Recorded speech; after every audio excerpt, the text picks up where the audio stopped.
Hi, everybody. Happy March. Now that it's March, I can talk about relationships. I don't know why that is that I have to be contrary.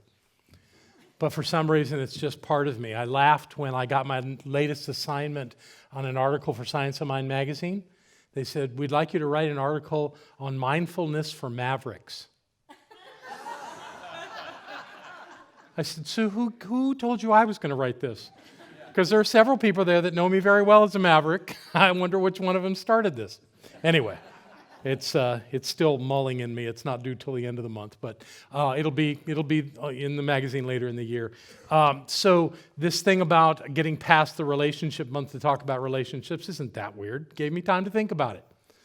And I want to present some ideas a little different than I have in the past. Relationship is one of the four pillars of life as I teach. We've got health, wealth, relationships, and self-expression. Those are the four areas where human beings put their energy and attention, and that's where we create. And someone asked me recently why spirituality wasn't one of them. And I explained that spirituality is the foundation on which all the pillars stand. So you can't separate that or make that a part of our life. Everything about our life is spiritual. But this idea of relationships is a unique area of our life. Not that they all don't require other people, but really relationship work is really about us and other people and how that works. So what I want to talk about, as you can see, is a reason, a season, or a lifetime, which I mention probably every time I talk about relationships, but I've never really explored it with you. So I thought this might be a good time to do that. Just explore this idea of what that means as a way of categorizing our relationships. And there are many ways to categorize relationships. You can talk about friendship and acquaintance and intimate relation and family, and you can have all these different ways of looking at it. But this one really presents some things to think about. And that's what I want to explore with you today. And I have a ridiculous number of notes, so I'll see if I can keep a handle on this. Yeah, I think we can be done in an hour or two. So here's something to think about. When we think about relationships, most times what we're thinking about is some static memory of the way someone was at some point in their lives. What that does is that keeps us from being open to seeing them differently. If you have siblings, you probably understand when some of them treat you like you're still 12 because they have a static memory of you being a certain way. You're not that way anymore. But people get stuck there. So the idea of keeping your relationships alive and active is a really important part of any relationship, and it's an important part of all three of these categories of relationship. There's a UCLA professor named Matthew Lieberman that wrote a book called Social, Why Our Brains Are Wired to Connect. His thesis is that our human nature is to connect with other people, that our brains are wired so that is essential, that this is a requirement of life, that none of us moves through life without interacting with other people and having what we call relationships. And I think that's a valid point. Most of us would probably imagine that relationship is all done in mind, and this suggests that, no, if you're going to come into a human experience, that the body that you're getting is already wired for you to have relationships with other people. It's required. So if you think you can do it on your own, bad news today, you can't. That we're all in this together and that we require one another. And a really good exploration of that was in a movie a few years back. You'll remember this.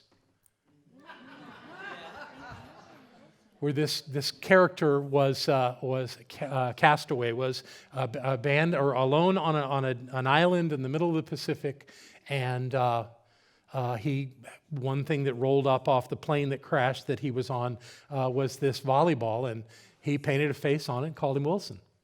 Of course, Wilson was the manufacturer, so it was easy for him to pick the name. And he had a real relationship with that ball. It was an imagined relationship, but it doesn't matter. The relationship was real because he needed to interact with someone to keep sane and to keep going forward in his life. And if you've seen that movie, you know how compelling that whole conversation that he had with this volleyball was, and how it was essential to his holding himself together to get off that island. And then, of course, an interesting thing that kind of fits into what I'm talking about today is that toward the end of the movie, when he finally got off the island and he's got this raft that he built and he's trying to get past the currents and out into the water, the waves come up and the volleyball goes floating away. And he had to deal with the fact that he lost his only connection at that point. Yet he understood what had happened. He knew that wasn't real, as important as it had become to him. And he continued on his way. That's how relationships kind of work. They come and they go. You could imagine that everybody except those that were with you soon after your birth, at some times were strangers in your life, or not in your life. They were strangers, people you didn't know. And they showed up at some point, or you showed up where they were, however it happened. And it all didn't work out all that well at first for everybody. I mean, some people, yes, boom, you know, oh, God, yes, I've been looking for you all my life. But in a lot of relationships, it's not that way. Barbara didn't like me when she first met me. She thought I was pushy. Sort of the pot calling the kettle.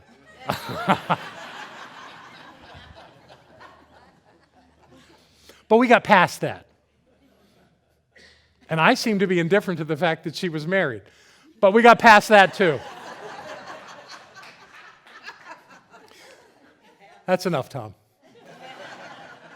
This is a little poem that I wanted to share with you. Barbara's quoted it on stage.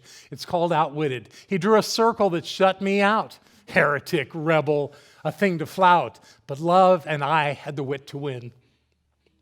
We drew a bigger circle and took him in. You can have a relationship with anybody. You just have to want to.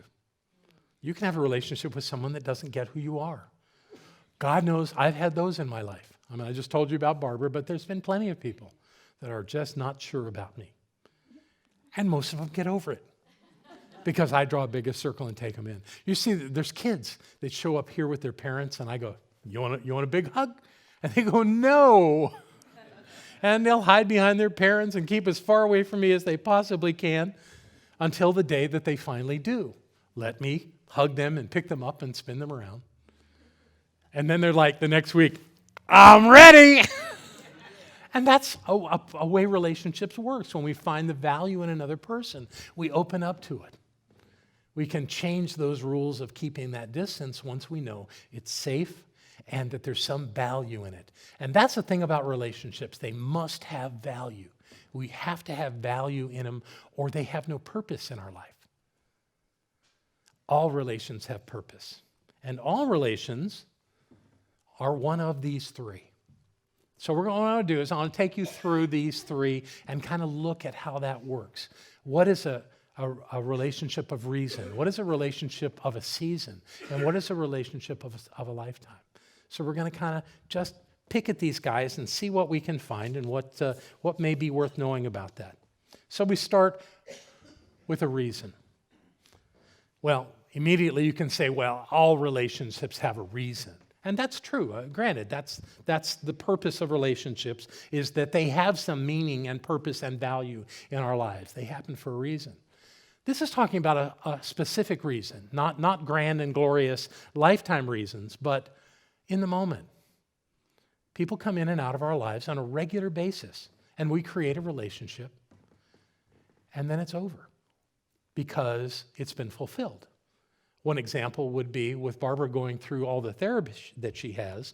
She spent about 3.5, almost a month at a place called Care Partners, which is a rehabilitation center here in Asheville. And it's a brilliant center, and they do amazing work. And she had great therapists all the way through. But she had this one guy who was her occupational therapist, whose name was Michael. Michael was different to us. Michael was our advocate. He was our friend. And we had this wonderful connection. He was the only one there at Care Partners who I had his cell number. And I could call him at any time. And he would call me, or we would exchange information while he was working with Barbara. And we became close. And I know enough about how this works to know that even though we have this great heart connection, that we were going to leave Care Partners, and he was going to have somebody else come in, and he's going to work with them, and probably treat them beautifully well, just like he did us, and all of his other patients. And we let that be okay. I did send him a text message the day that Barbara first moved her hand, which was a big deal. They say that's the last thing that comes back after a stroke. And when she did that, I immediately got there and texted Michael and told him. And he sent back a lovely response that all of these moments are going to be grand and glorious for us and to celebrate them as best we can. And I thought that was delightful information. But he didn't say, I want to run over and see you right now because of this great thing that has happened. Because he has other things to do. It was in our life for a reason. And it was a very fulfilling experience. But it didn't last but about a month. And it's pretty much over. Could I call Michael? Sure. I'm not quite sure, other than giving him an update on Barbara, though, what we talked about. That's okay. It's okay. It was a valuable experience. All of these relationships that are for a reason are valuable. Sometimes they happen because we made a choice that sent us down a road that we're not all that pleased with. That's why we have the relationships of reason with people like attorneys, emergency medical technicians, and folks like that in our lives, because we've done something or thought something or acted in a way that we need some professional support. And when we do, there are people around like that, and we develop relationships with them around the reason. So for that understanding, it makes sense that we would not have an incredibly hard time of letting go at the end of these kinds of relationships, because they come, they fulfill something in our lives, they complete, and we move on. And it's okay. And it's a good thing. I think I learned this the best when we built this center, because we were meeting in a room that at maximum capacity held 90 people. This room holds 300. But that maximum capacity of 90 people all agreed that we were going to come into Asheville, we're going to buy this property, and that we were going to build a center. And yes, we used professionals to do the concrete slab and to put up the steel building, to build that wall. If you didn't know, we had this big retaining wall behind to do those kind of things. But once we were kind of, I think it's called dried in, and we turned it over to people like John Gustafson, who's with us today, we were mostly volunteers. I don't think I'll get in trouble admitting that we did some things that craftsmen should probably have done, but we did it under the supervision of John. And because of that, we managed not to burn the place down or do things terribly wrong. And we did great work. And we came every Saturday. A group of us were here during the week, those that could come. But every Saturday, we would have at least 30 people in here working all day on this building. I want you to know that most of those people that came during that time aren't here anymore. They came for a reason. They were part of this community very specifically. We gave them an opportunity to touch lives for, who knows, 100 years or more. And they gave us the opportunity to finish this place. It was a beautiful symbiotic relationship where everybody won. Relationships for a reason. Everybody gets to win. That's a great way to look at life. And then we go our separate ways and do our separate things. And occasionally we hear from one of those folks. We'll get a Christmas card or a text or an email from somebody that used to be here, and they'll be feeling how wonderful that was. We actually got one this week. Someone went through their old files and found a file on what was called Center for Creative Living, and actually sent me a clipping out of a newsletter that we did. It was a spiritual mind treatment done by Devon Embler. And it was lovely. And it was written in 1999. It was written in the last millennium. And it was a good reminder of the wonderful things that were happening back then, and a good memory of all those wonderful people that were around back then. And most of them, like this one that I'm talking about, is gone for the most part, and you're here. So there's this lovely thing between them who did work that now you're benefiting from, that makes it just glorious. And we all get the benefit of that. It all works for us. And someday Barbara and I aren't going to be here. I don't know when that'll be. Right now, it's really important for us to be here. But when that time comes, somebody else will stand here and support this community and love on the ones that are here. Maybe there'll be some of you, and maybe it'll be a lot of other people. That's how life works. That's the nature of having relationships for a reason. And it's all fine and it's all good. So that's reason. A season. Season's a little different. A season is that somebody shows up in our lives and sticks around. Now, the truth is that unless we are versed in this and we can see those people that were in relationship for a reason, those we can usually identify and go, yeah, that's gonna last while we're doing this. This is a little different. Every relationship that we have that's for a season appears to be a lifetime relationship. There's nothing about it that says that it's going to end. It's going to keep going. But the nature of relationships is that they all end. At least they end in this particular lifetime. Now, something else can happen. But when we're having this connection with another person, we presume that it's going to be always. And that's a reasonable thing to imagine, that they'll always be around. But they won't. They're there for a specific thing, even though it's greater. It's more like, rather than to deal with a situation, when you're talking about a season relationship, you're talking more about a period of learning. I would say that my relationships with my spiritual teachers have all been seasons. The season when I went to live in Australia and worked with a man named Ken Dyers, who just cracked me wide open to who I could be, who taught me things that I think I knew, but I didn't know, I didn't remember. He woke me up. He shook me to life. And it was brilliant, because I was crushed from a lost marriage and a lost career, and seemed to have lost everything in my life except my attitude. And I couldn't seem to get rid of that. But he was amazing and really loved me through all of that. And he was one of those tough teachers. And he wouldn't take any nonsense. And I really appreciated that. And he spent plenty of time correcting me on things. But it was a lovely, wonderful relationship. And when I told him that I was coming back to the United States because my son needed me, I told him I was going to come right back as soon as I could. And he smiled and said, "No, you won't." Well, I did make it back. I took Barbara there, and we got to meet him. He's gone now. But that was an important time in my life. And the time that I spent with Ken Dyer in Australia and with that community was a season of my life that changed everything. Coming back to the United States, I had a relationship with a man named Will Rockingbear. I was invited. I was doing a men's group. I was going to the Unity Church at the time, and one of the members of the circle said that he was going to do a vision quest. Ooh, a vision quest. What's that? And he explained, and I looked at him and I said, "I want to do it." He said, "Well, you got to go talk to the man," which I did. I carried some tobacco up to a lodge up by Mount Mitchell and sat down with this man named Will Rockingbear and asked him to guide me through a vision quest. He was not sure at all.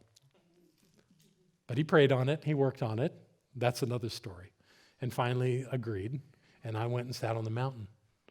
And when I really got who he was in my life was when I came down with this nonsensical vision that I didn't understand it at all.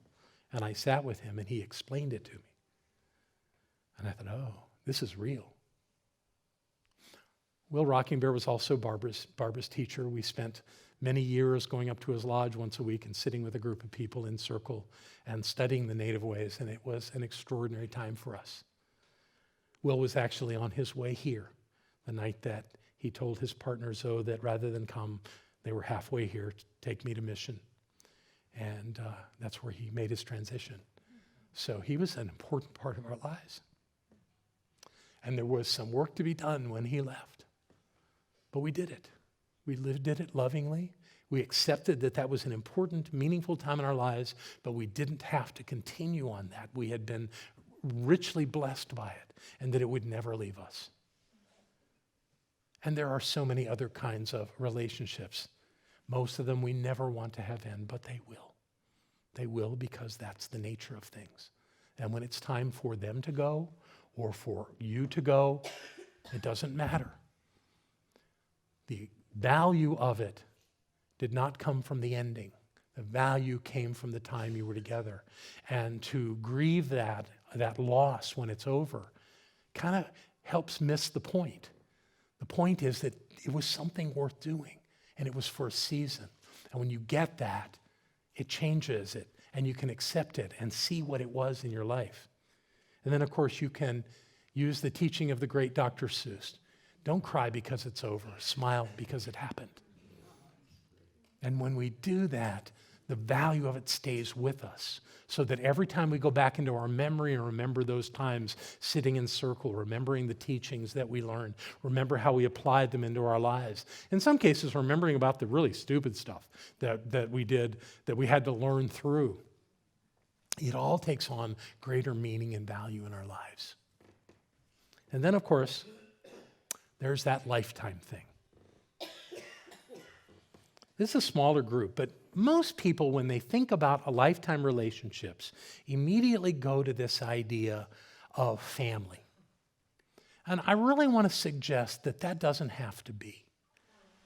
That we were born in this family, we lived our first 18 years or so with these people. They know us in a certain way, we know them in a certain way. As long as they're on the planet, we're going to have a relationship. Well, maybe, maybe not. I mean, I have family members that I had seasonal relationships with. And it took me years to understand that and to be okay with that. But it's the way it is. That just because you have a comparable DNA, it doesn't mean that you have to have this ongoing interaction every time the family gets together or a holiday comes and goes. It doesn't have to be. You're at choice. And if you think you're not at choice, you're missing an opportunity. If you want to have lifetime relationships with folks, do it. But make sure that you want it and that works for you, and allow that to be. The lifetime relationships, to me, that have the most ongoing value are the ones that we choose. Now, there's a chance that everybody in this room will meet somebody else in this room at some point, and some relationship will evolve. Either it'll be for a reason, because you have some common interest or common goal. It'll be for a season, for whatever reason that might be, or this may be somebody that you know and interact with the rest of your life. Whichever way it is, it's okay. It's good. Let it be. Just when you can, as soon as you can, identify the differences. The one that takes the most work in this is the lifetime relationships. They require the most cultivating. They require the most attention. And there's some things to look at around that can be very helpful. So I want to ask you to do this. I want you to pick someone in your life who has left. They either made their transition, or they told you to go to hell and they walked out, or they said, I have to leave, or you said, I have to leave. But there's still this heart connection. And I'm not asking you to break the connection. I'm asking you to find peace in that. So check in with your heart and ask yourself, has everybody got somebody? Find somebody in your past that you still have that unsettledness with. And ask yourself this: am I forcing this relationship beyond its true purpose? In other words, do I want something they may not want? It's possible. Am I wanting it to be something it isn't? Am I wanting them to be the one that takes care of things for me? Am I wanting them to provide me with resources? Am I wanting something that isn't realistic, even though I want it? It's possible. You know, I teach you all the time that you have this creative power in your life to create resources, to create outcomes in your life. But I've never said anything about requiring they come from certain people. We have to be open to where they come from, and often it's not from who we expected. Yet we have these static notions that they should come from a certain person. If we have a parent or a sibling that doesn't approve of our lifestyle, maybe we ought to let that go. Maybe we ought to just not worry about that, because that's not our business. Our business is living the life that we've come to live. Are my expectations of this relationship keeping me disappointed and sad? That's something to think about. And if that's so, then maybe it's time to let it go. So I want to teach you how to let it go. If you think you're ready for this, this is how it's done. Be aware of that person. Close your eyes for a moment. That's the best way to do it, so you're not distracted. Imagine this person is before you. Look into their eyes.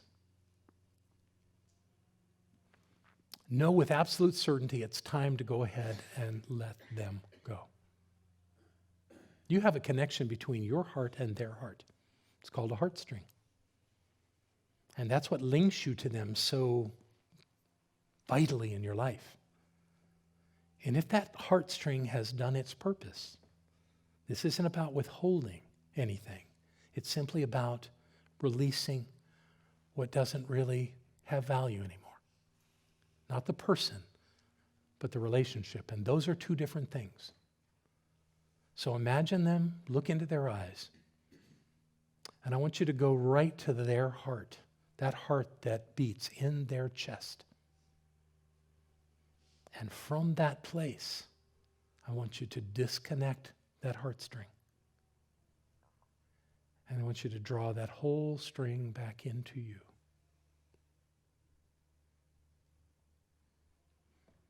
And now I want you to feel gratitude and love.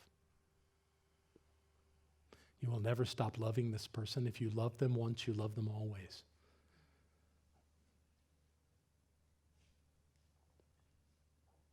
And if you were able to do that just now, be aware of what you're feeling and how it's working for you.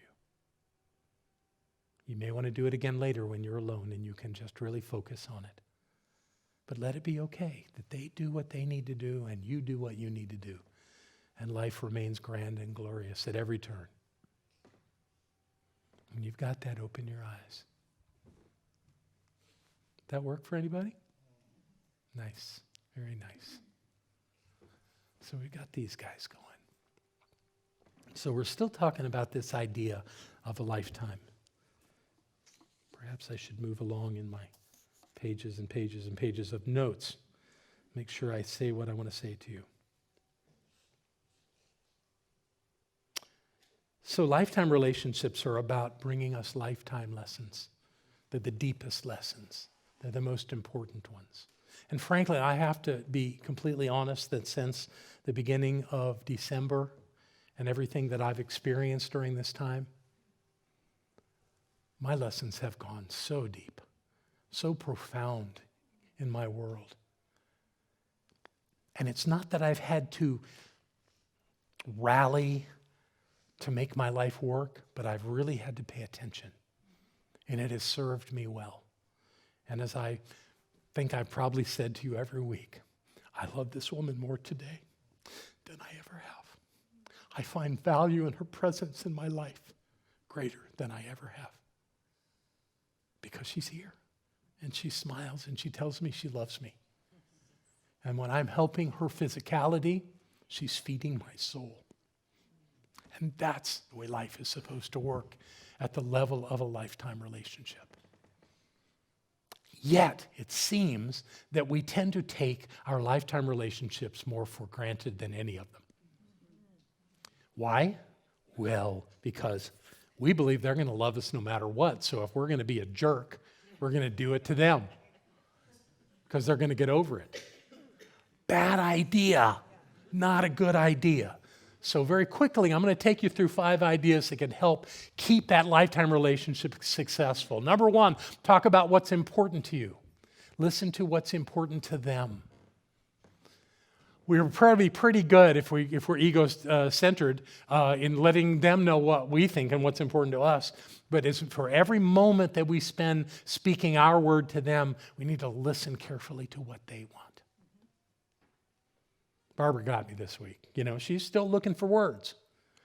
And she was lying in bed, and it was almost lights out, and she wanted something.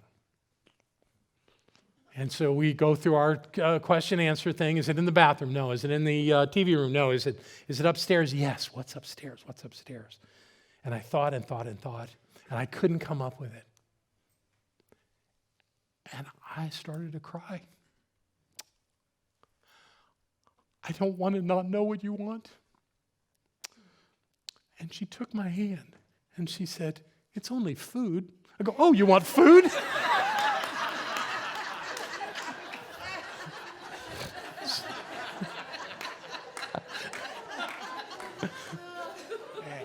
And so I insisted that we sit there and celebrate for at least 2 minutes before I went and got her yogurt. And it was glorious. It was glorious. The winds are different, but they're every bit as good, if not much better than they ever were before. Yeah. Keep connecting with kind words and actions. I kiss my wife and tell her I love her more today than I ever have.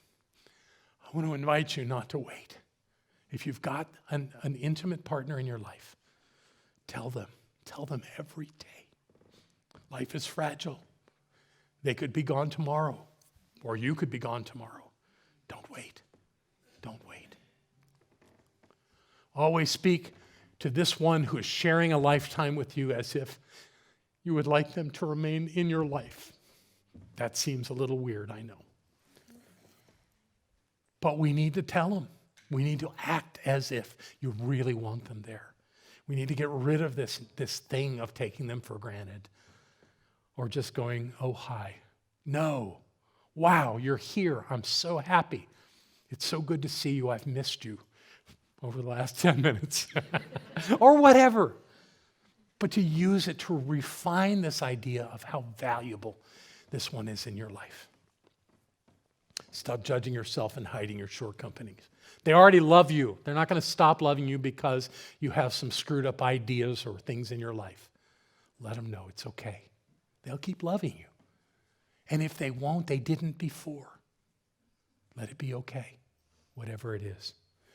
And the last one, ask yourself, how would I treat my parent, child, partner, or friend if I knew they were only here for a short time longer?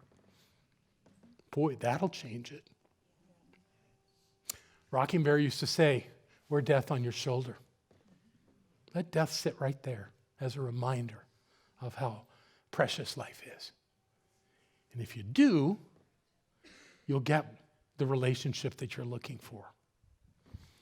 As I say at every memorial celebration of life that I do, it's not important what you got done in your life. It's not important what profession you chose, how much money's in the bank. None of that is really important. At the moment that you leave, the only thing that's important is who you loved and who loved you. That's where the richness of life is. And I want you all to know that I love you and I love you. Thank you. Hi, I'm Barbara Waterhouse. And I'm John Waterhouse. Thank you for watching this message today. Through our website, cslasheville.org, we have over 1,000 messages, classes, and New Thought books, all to download at no charge to anyone. Producing this incredibly valuable collection of ideas is really making a difference in the world. It's changing lives everywhere. Please go to our website, cslasheville.org, and click the Donate button. You can support this life-changing ministry, and when you do, we'll send you a note of thanks and also put you on our daily prayers. By doing this, you're helping to raise the consciousness of people across the entire globe. We're changing lives together, those lives that are being more prosperous, more healthy, and more joyous. Thank you for being a part of this important work and supporting what we do here at CSL Asheville. Thank you.